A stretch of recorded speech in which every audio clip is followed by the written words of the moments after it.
Manufactured wood is everywhere. Each year, we make millions of cubic meters of particle board that goes into everything from the chairs we sit on to the houses we live in. But there's a problem.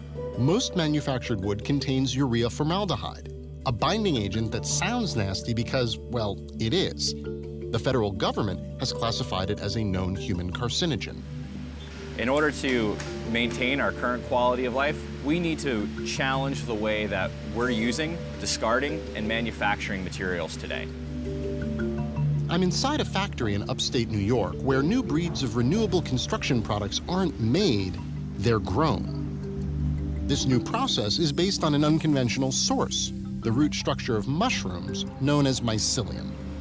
In about 5 years, we do expect you to be building your home with mushroom materials.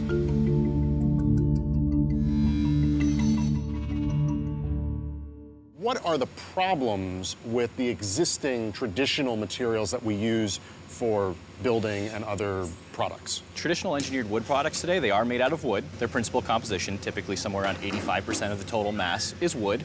But the remainder of that is typically synthetic resins that are first derived from natural gas, which is a finite resource, and second are human carcinogens. They're formaldehyde-based. When you say engineered wood products, you're talking about things like what people might call particle board. Exactly. So the materials that make up either the chair that you're sitting on in your office or the desk or table in your home. By replacing formaldehyde with mycelium, Ecovative can create materials with properties similar to fiberboard without the health and environmental complications.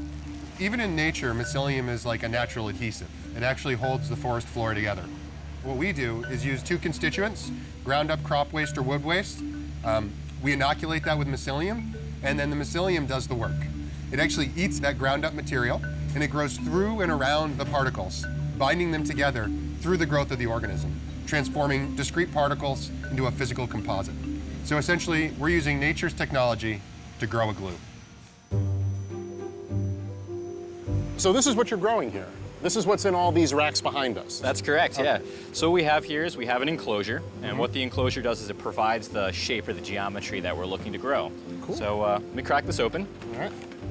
So all of the white material that you see here, and you can touch this is really pliable right now because it's still alive. It's spongy. Yep, it's a living, breathing fungus right now. So let's take a look at the side of it here. Yeah. Because what you can see is we've got some of the corn stalks and corn waste completely encapsulated with mycelium. So if you try pulling it apart, you can see that's pretty tenacious and tough. Right. And how long did it take to get from basically raw ingredients to this? This panel here grows for 4 days. And what day is this? This is day 4, so this is Okay. ready to go to our press. So what the press is going to do is that it's going to consolidate or squish this material down to a thickness that could be used in the furniture industry. It's removing any of the remaining water, it's killing the fungus, but it's also increasing the stiffness exponentially. So it's increasing it to a range where you would see traditional wood products.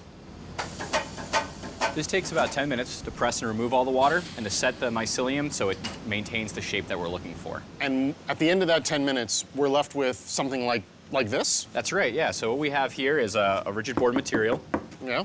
And this is used as a chair back. And as far as cost is concerned, how does something like this compare to, say, plywood? So right now, this is actually being sold at a slightly lower price point than traditional plywood products. So far, Ecovative has been able to make chairs and packaging materials from its renewable mix of plant waste and mushroom roots. But the company sees this as only the beginning to what you can do with fungus. Mycelium is a naturally occurring polymer, and we think most of the best applications for this platform are when we're replacing other synthetically derived polymers. We only have one planet. And if we're going to continue to grow and prosper as a people, it means that we can't be reliant upon materials that can't be upcycled or reused in the future.